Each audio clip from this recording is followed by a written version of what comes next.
Israeli অবরোধে স্থবির হয়ে আছে ফিলিস্তিনের গাজার পুনর্গঠন কাজ। ধ্বংসস্তূপে চাপা পড়ে আছে হাজারো মানুষ, আর চারদিকে ছড়িয়ে আছে বিস্ফোরিত না হওয়া সব বোমা। অবিস্ফোরিত এই বোমার পরিমাণ হাজার হাজার টন।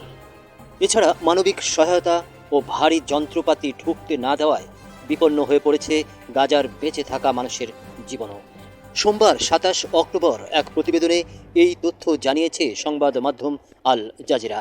সংবাদ মাধ্যমটি বলছে, ইসরায়েলি অবরোধের কারণে ভারী যন্ত্রপাতি ঢুকতে না পারায় গাজা সিটির ধ্বংসস্তূপ সরানো ও অবকাঠামো পুনর্গঠনের কাজ প্রায় অচল হয়ে পড়েছে বলে জানিয়েছেন শহরটির মেয়র ইয়াহিয়া আল সাররাজ।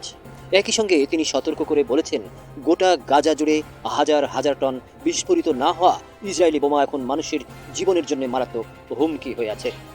রোববার এক সংবাদ সম্মেলনে আল সাররাজ জানান, পানি সরবরাহ নেটওয়ার্ক সচল রাখতে ও নতুন কূপ খনন করতে গাজা সিটিতে কমপক্ষে ২৫০টি ভারী যন্ত্রপাতি ও ১,০০০ টন সিমেন্টের জরুরি প্রয়োজন রয়েছে।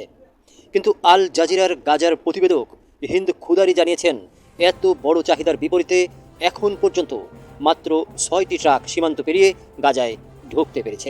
তিনি জানান, প্রায় ৯,০০০ ফিলিস্তিনি এখনও ধ্বংসস্তূপের নিচে চাপা পড়ে আছেন, কিন্তু নতুন যন্ত্রপাতিগুলো ব্যবহার করা হচ্ছে ইসরায়েলি বন্দীদের মৃতদেহ উদ্ধারে, ফিলিস্তিনিদের নয়।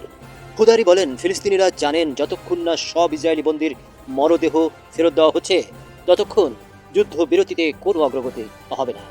সামাজিক মাধ্যমে ছড়িয়ে পড়া ভিডিওতে দেখা গেছে, রাফাহ শহরে এক ইসরায়েলি বন্দীর মরদেহ উদ্ধার অভিযানে হামাসের সামরিক শাখা কাসাম ব্রিগেডকে সহায়তা করতে রেড ক্রসের গাড়ি পৌঁছেছে। এদিকে রোববার ইসরায়েলের প্রধানমন্ত্রী বেঞ্জামিন নেতানিয়াহু এক ভাষণে বলেন, গাজায় কোনো বিদেশি বাহিনী কাজ করতে পারবে তা সিদ্ধান্ত নেওয়ার ক্ষমতা শুধু ইসরায়েলেরই আছে। তিনি বলেন, আমরা আমাদের নিরাপত্তা নিজেরাই নিয়ন্ত্রণ করি।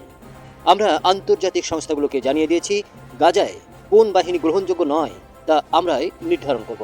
তিনি আরও দাবি করেন, এই অবস্থান যুক্তরাষ্ট্রও মেনে নিয়েছে। অন্যদিকে গাজার পুনর্গঠন কাজে সবচেয়ে বড় বাধা হয়ে দাঁড়িয়েছে বিস্ফোরিত না হওয়া বোমাগুলো।